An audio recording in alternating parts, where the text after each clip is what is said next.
This is how to make your dirty sofa look clean in 5 minutes with a few ingredients that you probably already have sitting around. Take a large container and add 3 tablespoons of baking soda. Baking soda helps loosen dirt and is commonly used to help neutralize unwanted odors. Now add 4 tablespoons of liquid soap. Liquid soap helps break down grease, body oils, and other residues trapped in the fabric. Next, pour in half a cup of isopropyl alcohol. Isopropyl alcohol helps lift grime from the surface and allows the fabric to dry more quickly after cleaning. Now add half a cup of white vinegar.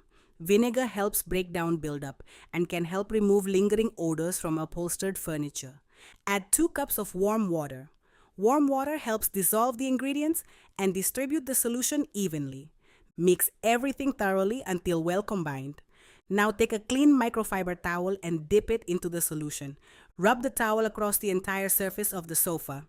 As you clean, the towel helps lift dirt, dust, body oils, and other residue from the upholstery. Once finished, allow the fabric to air dry completely before using it again. After drying, your sofa will look cleaner, smell fresher, and feel much more pleasant. For the best results, repeat this cleaning method whenever your upholstery starts to look dirty. If you found this tip helpful, save this video so you can come back to it later.